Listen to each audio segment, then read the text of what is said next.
Hey everybody, in this video we're going to be taking a look at Stephen King's 1997 novel, The Dark Tower 4, Wizard and Glass. We'll be showing you what to look for when trying to identify first US and first UK trade editions of the book, as well as provide some thoughts on the work itself. So, Wizard and Glass was published, like the other Dark Tower novels, by Grant.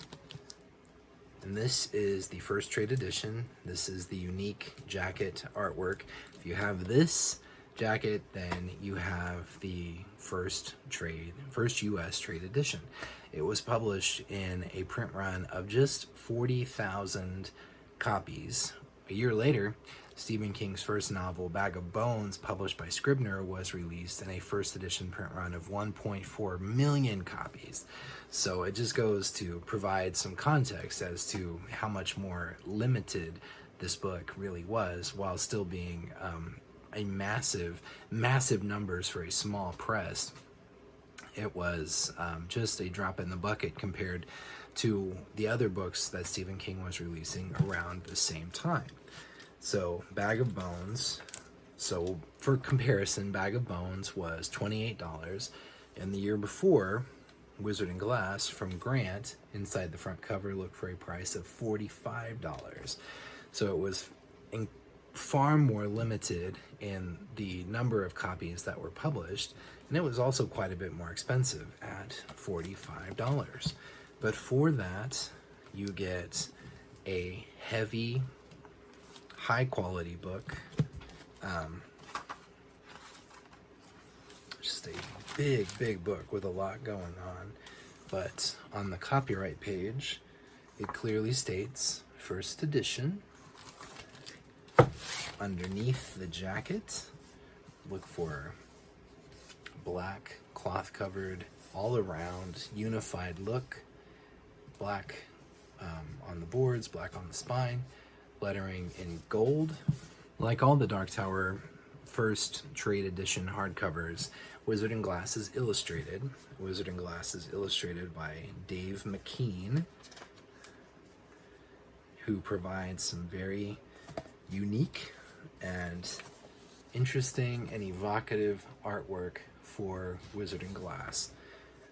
I have to admit, of the Dark Tower books, I tend to be a bigger fan of the more literal, like Bernie Wrightson, Ned Dameron style of artwork, as opposed to the more subjective style. But I think that the artwork in this one is pretty cool. But yeah, anyway, multiple pieces of artwork tipped into the book. For $45, it was quite a bit more expensive than your average run-of-the-mill trade hardcover, but it's heavy, it's high quality, it feels like a next level type of production. There is the first US trade hardcover of Wizard and Glass. All right, so now we're going to take a look at the UK first trade edition of Wizard and Glass.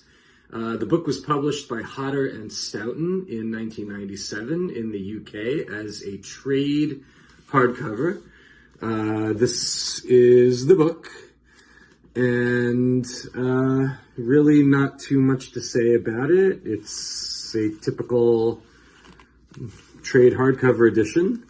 If you want to check to see if your copy is a first printing, what you're going to look for is the printing, the number line going down to 1 on the copyright page. And that's pretty much this book. Nothing on the inside, and not much to look at on the outside, really. That is the UK Wizard and Glass. I'm sorry the video is so short, but that's all I got. So my own journey through the Dark Tower series, I made it through the first book, looking forward to the second one, Drawing of the Three.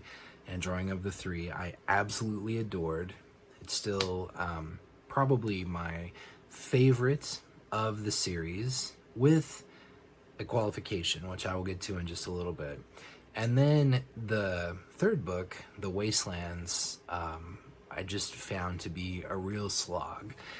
So I guess in retrospect that the difference being that the majority of Drawing of the Three takes place in America, in our world, not in Roland's world.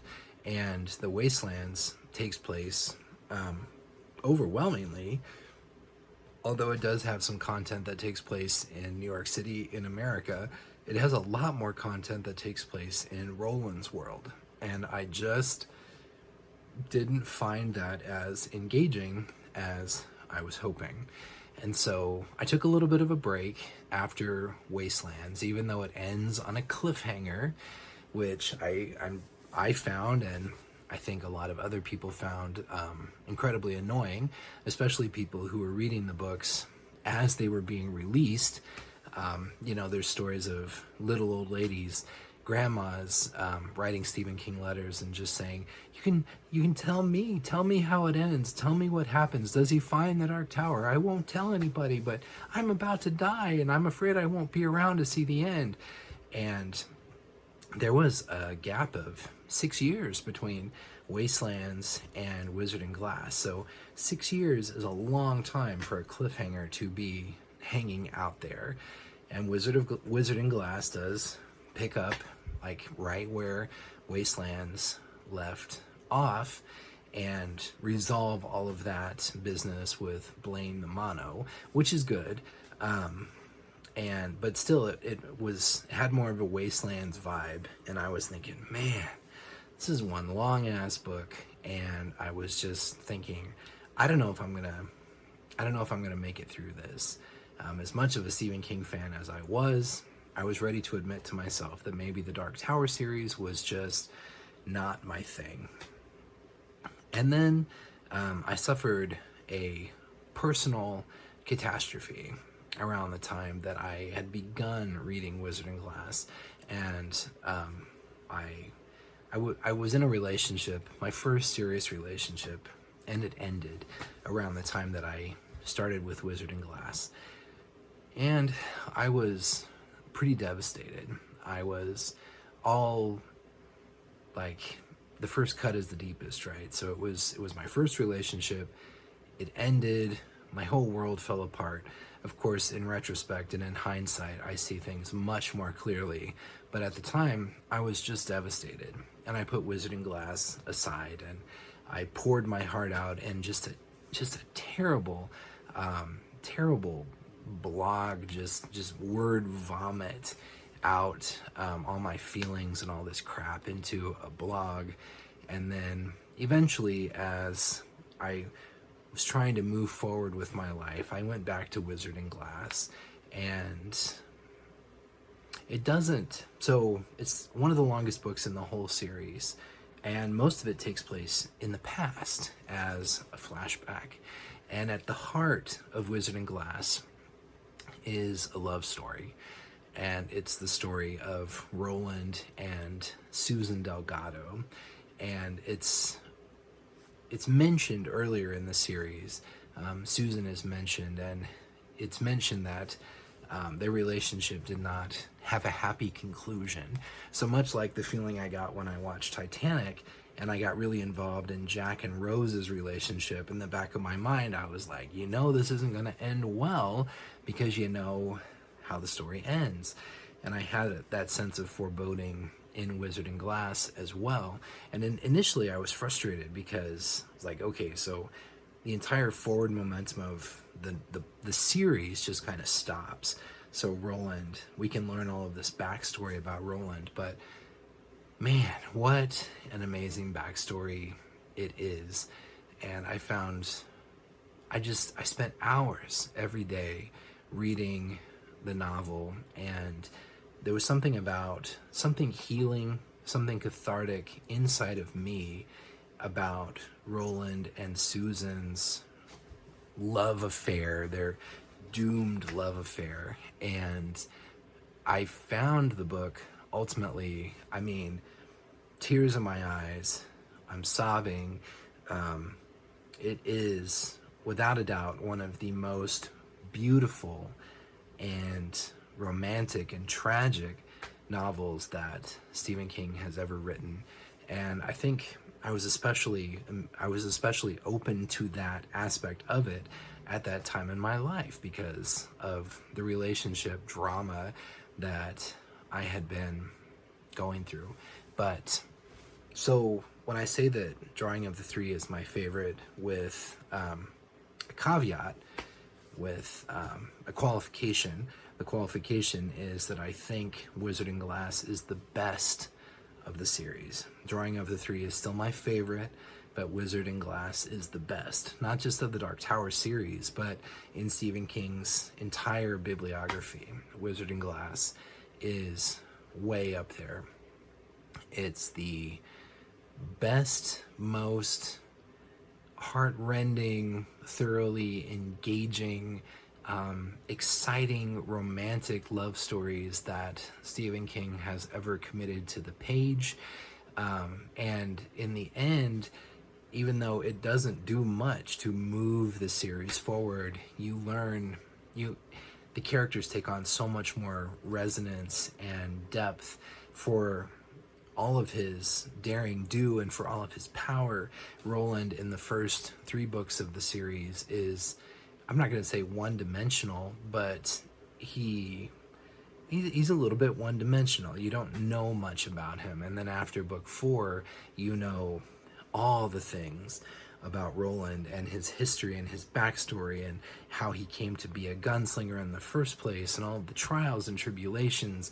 And not that he is just like made of leather, but that he has a beating heart and that he has loved and lost and lived to tell the tale. But anyway, I cannot wait on my next journey to the Dark Tower. It has been a lot of years, but I do look forward to taking the journey again. And one of the highlights for me will be Wizard and Glass. It came along at just the right moment in my life, and it helped me heal, and it helped me move on with my life in a strange but powerful way. And it's definitely one of my favorites. But anyway, Wizard and Glass. Thanks as always to Noah for showing another first edition book that I don't have in my own collection. Thanks for your help. And thanks to you, the viewers, who watch and like and subscribe and comment and all of the things. I really do appreciate it. And I hope that you have a great rest of your day. And I will talk to you later. Bye.